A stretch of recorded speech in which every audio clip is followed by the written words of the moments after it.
We're going to start this morning with the guilty plea of President Donald Trump's former personal lawyer. Hello, I'm Russ McCaskey. And I'm Karen Borda. Michael Cohen's lawyer says his client is willing to testify in public and speak to special counsel Robert Mueller. And as Angelica Alvarez reports, the president has broken his Twitter silence about the plea. For more than a decade, Michael Cohen was President Trump's former lawyer and fixer.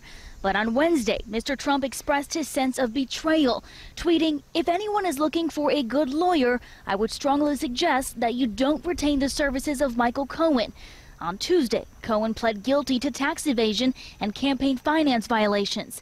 He admitted under oath that Mr. Trump directed him to make hush payments to adult film star Stormy Daniels and Playboy model Karen McDougal for the primary purpose of influencing the election. He committed a crime.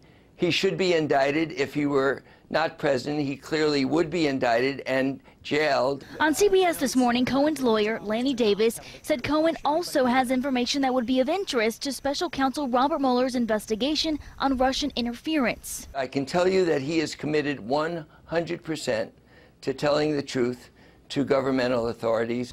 5 of the president's former advisors and associates have been convicted of or pleaded guilty to crimes. But the Michael Cohen case is the first that directly implicates the president in a crime. In another tweet Wednesday, the president made the contradictory statement that Cohen pled guilty to 2 counts of campaign finance violations that are not a crime. Lawmakers on Capitol Hill reacted to the plea deal. We have to look into this. There's no question about it. It's a serious set of problems. It's a day when the President of the United States has essentially been named an unindicted co-conspirator. But they say it's too early in the process to discuss possible impeachment proceedings. Angelica Alvarez, CBS News, the White House. In a statement, the president's attorney, Rudy Giuliani, said there is no allegation of any wrongdoing against the president in the government's charges, and went on to say Mr. Cohen's actions reflect a pattern of lies and dishonesty over a significant period of time. And the president also accuses Cohen of making up stories to come to his deal on a guilty plea, something that he says Paul Manafort wasn't willing to do.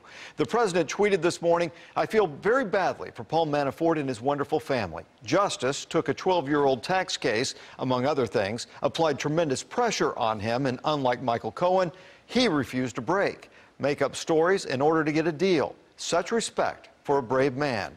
A jury found Manafort guilty yesterday on 8 counts of bank and tax fraud. The jury deadlocked on 10 counts. Those all stem from Manafort's foreign business dealings.